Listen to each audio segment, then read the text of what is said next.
I'm teaching this year at Kazan Federal University through a fellowship from the United States Department of State. I didn't actually quit my job in the United States to do this, though. I'm on a leave of absence, and I'll go back there in July when I return home from this fellowship. I work at the University of Maryland, which is a public university on the East Coast of the United States, just outside Washington, D.C. We have about 35,000 students altogether, a number of them international students. And at the university, my job is to be the director of the English Language Institute on the campus that provides English courses to our international students. Most of our students come to our institute because they are planning to earn a bachelor's or master's or PhD in the United States, and they need stronger English skills in order to do that, so they start with us first. Some of the students come only to improve their English for their own purposes, usually often their career prospects in their own countries after they go back there.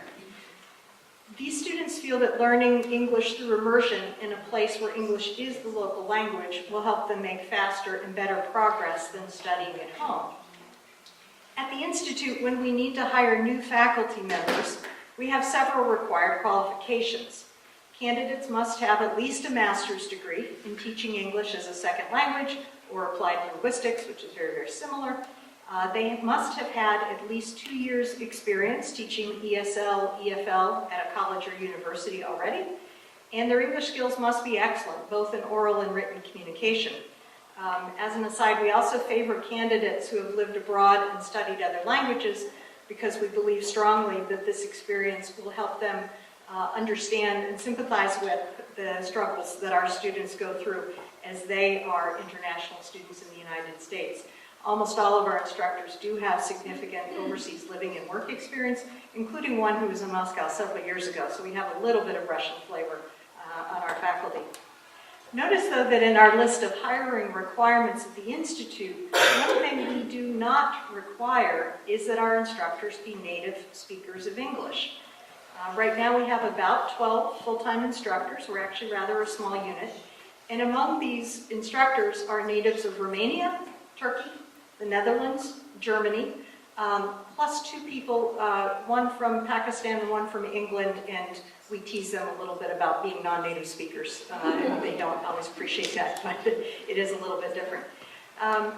So even in our program, we do not require people to be native speakers of English. Now, I'm sure you're all familiar with the TESOL organization in the United States, and I think Evgeny earlier this morning put up an announcement about the conference that will be there in March in Atlanta this year. Among other activities that TESOL does, it maintains a job listing service that helps employers find qualified candidates for English teaching positions. This might surprise you, but the organization has a clear policy that they will not accept advertisements for jobs that require the candidates be native speakers of English. They simply will not accept ads for that. They'll refuse to post them. The organization will allow you to mention a requirement for excellent English language skills, but you may not say they must be native speakers. Well, why might this be the case for TESOL, and why doesn't my institute, even in the United States, require that faculty be native speakers of English? It's actually fairly simple and perhaps fairly obvious, and I hope you actually know this already, because being a native speaker absolutely does not convey the ability to teach someone else the language. Native speakers will generally know what's correct in the language by instinct, but they probably will not be able to recognize or articulate the rules or the systems that govern English. Even worse, they may wonder at times what's wrong with their students, why other people struggle so much with English, because after all, English is easy and logical and natural, right? If you're a native speaker. And in your head, of course, this applies to any language. Think of yourselves perhaps trying to teach Russian, if that's your first language. You might be worse teachers of Russian than teachers of English for that exact reason. Now, I do have degrees and experience in teaching English as a second language, and I do love to teach. And as an aside, I just had a delightful hour with the Access students who come to school here. I had to tell them eventually I had to go because I had to give this talk. We were having so much fun. They were just delightful. But for the past 10 years almost, my job has actually not been teaching. My job has primarily been administering English language programs. In other words, I'm behind a desk most of the time, and I haven't been able to teach regularly. And now that I'm back in the classroom again, to tell you the truth, I feel a little bit rusty, a little bit out of practice, and I'm thankful for this fellowship to get a chance to get back into practice again. But I was reminded just a couple days ago as I was preparing a lesson for my students in Kazan that English verb tenses are really terrible, horrible, awful things if you have to learn them from scratch as a non-native rather than simply absorbing them as you grew up, or if you grew up speaking English. So I feel today that on behalf of native English speakers anywhere, I'm sorry. I apologize to all of you for the mess that English language verbs are. They're really awful. So thank you for your patience in trying to master them. They're terrible. That particular textbook exercise that I was working on to do with my students gave pairs of sentences that were identical except for a slightly different verb tense in each of the sentence pairs. And the exercise asked students to do two things. First, to identify by name which verb tense was being used in each sentence. And second, to explain the differences in meaning between the two sentences of each pair. Well, of course, like any native speaker, I could recognize right away that the paired sentences meant quite different things.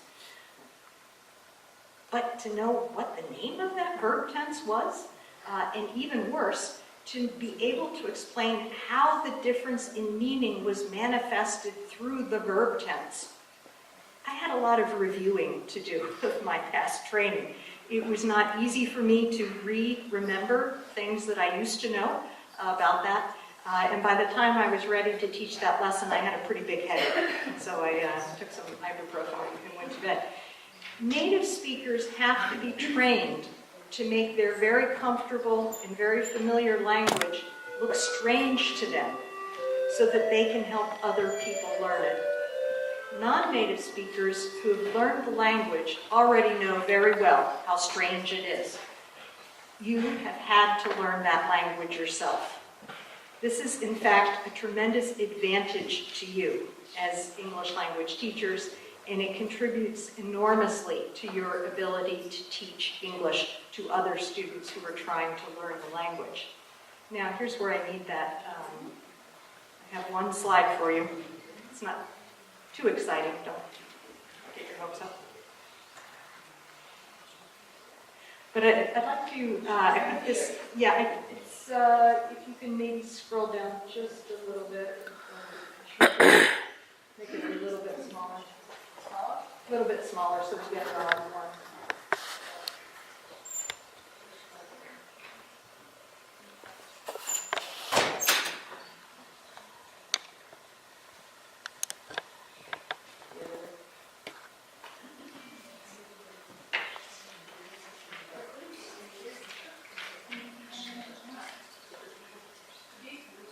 Yeah, if we could get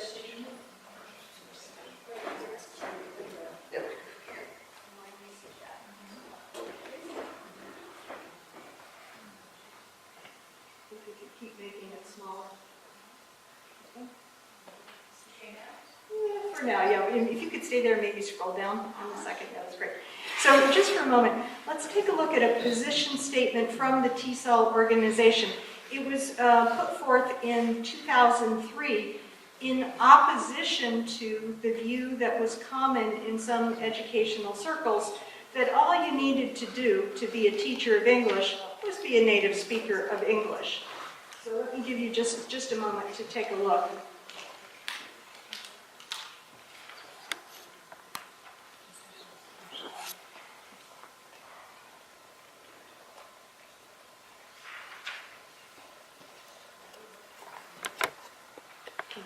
Can you scroll it down?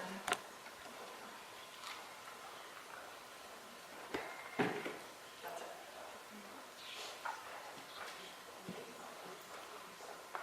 So as you see what the leading organization in the profession says, especially at the top, that native proficiency in the target language alone is not sufficient to be a teacher of that language. What else do you need? Well, you see it here. You need proper training. You do need excellent language skills. You need ongoing professional development.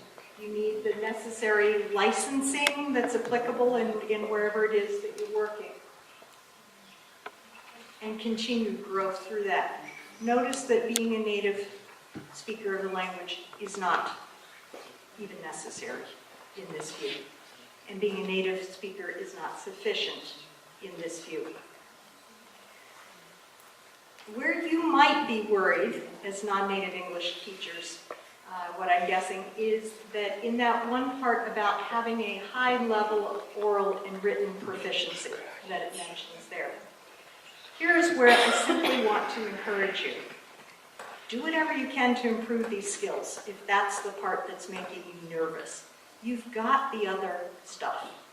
The fact that you were here this weekend, today and tomorrow, means that you are doing the professional development, the ongoing training. You are improving your skills. You've already learned the language yourself.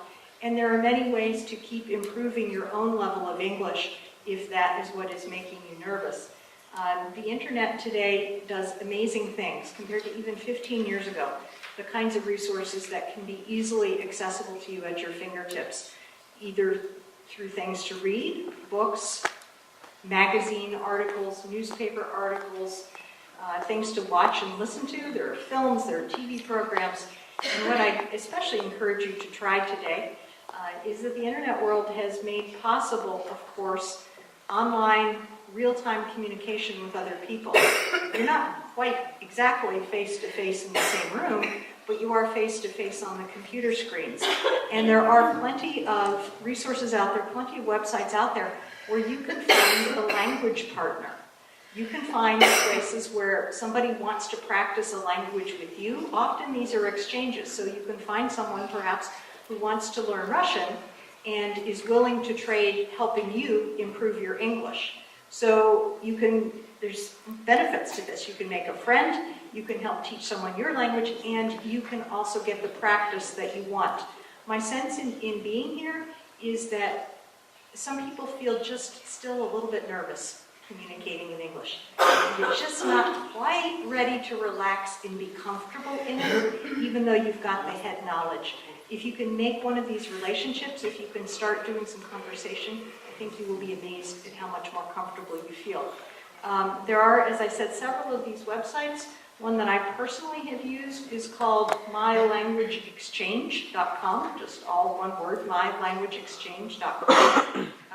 One of my good friends now is a woman in Germany that I've met in person only one time, but my hobby over the last couple years has been working on my German. She wanted to work on her English. We found each other through a matching website, and we are in daily communication with each other via WhatsApp and through occasional face-to-face chats. Her English is getting better. My German is getting better slowly, and I now have a new friend to show for it. So in closing, because I know I'm out of time, my point is simply this. Do not be shy because you are a non-native teacher of English. You know what you are doing. I promise you, you know what you are doing. That's very clear to me here. I am so glad, again, to have this opportunity. If anyone would like to talk to me about anything today, tomorrow, I'm very, very happy to chat. I will have a couple workshops tomorrow. And one more time, I would again like to thank the organizers of the Young Alta Conference for allowing me to be here today. Thank you.